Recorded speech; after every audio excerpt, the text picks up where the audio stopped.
we shall now learn what is the relationship between reliability and validity.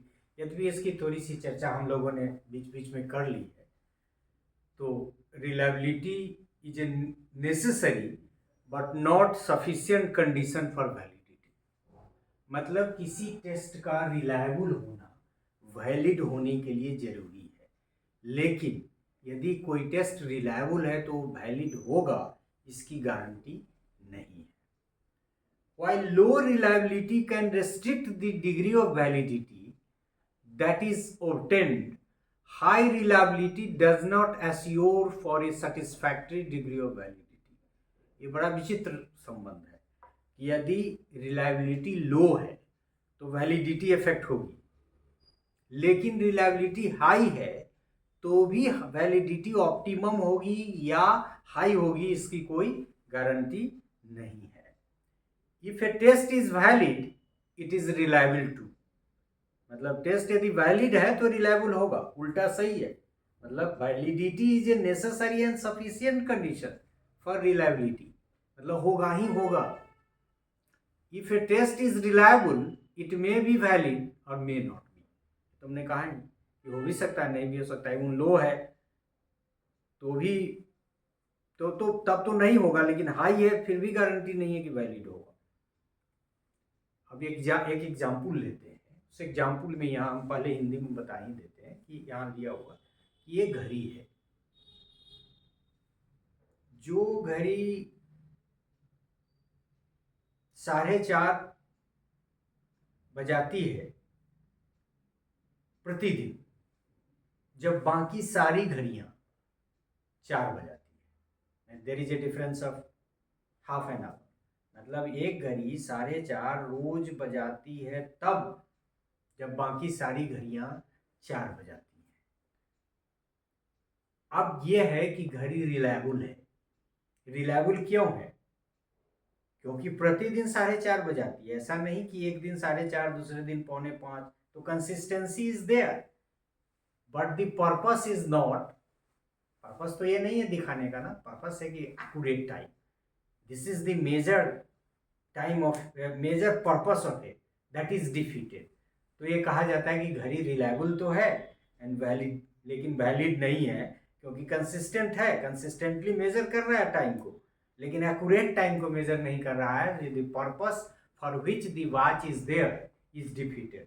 तो एक याद रखने का तरीका है. इसी को मैं इंग्लिश में है पढ़ देता हूँ. सब तो मेरा ही ट्रांसलेट किया हुआ है, बनाया हुआ है. सो ये watch showing time 4:30 PM every day. यहाँ PM भी लिखा हुआ है, उस हमने शायद PM आपको बोला नहीं है. PM every day when other watches show time as 4 PM is consistent but not purposeful, and so it is reliable but not valid. जो हमने कहा आपको, validity may be considered a more important criteria than the reliability, as validity is to reliability but the converse is not true.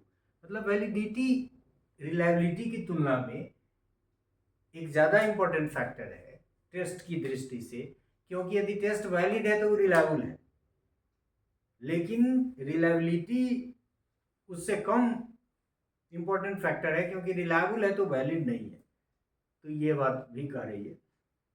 Reliability is generally thought to be necessary for validity but it does not guarantee validity. वही बात है कि लो भी है तो high भी है तो नहीं हो सकता है, लेकिन कुछ उससे अलग बात जो हमने सर्च किया हुआ था तो उसमें हमको कई जगह कई सोर्सेज में देखने को मिला, उसको भी हम कहना चाहते हैं आपको कि a group of scholars consider that reliability and validity are conceptually quite distinct and there need not be any necessary relationship between the two. बहुत सारे स्टैटिस्टिशियन और बहुत सारे स्कॉलर्स का ये भी मानना है कि दोनों एट्रीब्यूट्स बिल्कुल डिफरेंट है, तो उन दोनों में किसी खास तरह के संबंध को खोजने की जरूरत नहीं है. लेकिन मैक्सिमम स्टडी, मैक्सिमम सोर्सेज ये कहता है कि नहीं, reliability is a necessary condition for validity but not converse is not true.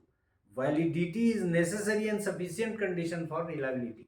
मतलब कोई टेस्ट वैलिड है तो रिलायबल होगा ही होगा, लेकिन कोई टेस्ट रिलायबल है तो वैलिड होगा नहीं होगा इसकी कोई गारंटी नहीं। लेकिन यहाँ ये भी कह रहा है कि नहीं, दोनों में कोई संबंध है नहीं, दोनों बिल्कुल भिन्न है। दे सजेस्ट, जो कह रहे हैं कि बिल्कुल अलग है, उसमें संबंध खोजने की कोई ज़रूरत नहीं है। They suggest to be wary of statements which imply that a valid test or measure has to be reliable. इससे आप दूर रहिए, इस तथ्य को मानने की कोई ज़रूरत नहीं है, उनका मानना है। ऑब्वियस है, वो कहते हैं कि नहीं, जब नहीं लिंक्ड है, नहीं इंटरडिपेंडेंट है, नहीं रिलेटेड है।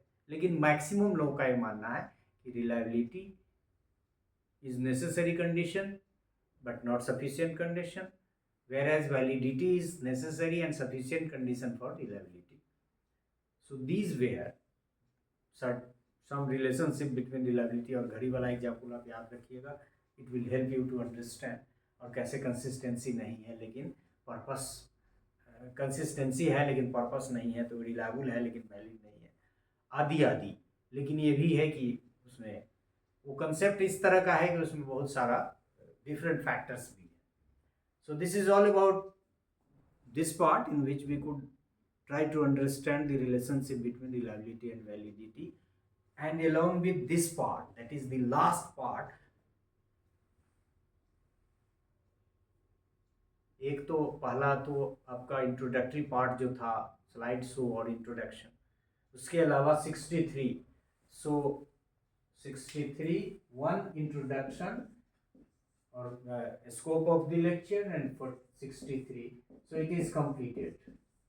It was a very tough journey। कभी कभी मैं बीच में सोच रहा था कि क्यों हमने अपना ये छुट्टी में चैन गवा दिया। वो 15-20 दिन से मैं इसी चक्कर में लगा हूँ, स्लाइड टाइप, हेन तेन कलेक्ट, पढ़ाई, and now it has been completed। So today this task is complete in every respect। Now I shall undertake another aspect and some rest as well। So thank you for this part, that is the 64th part, and all the related parts. Thank you very much।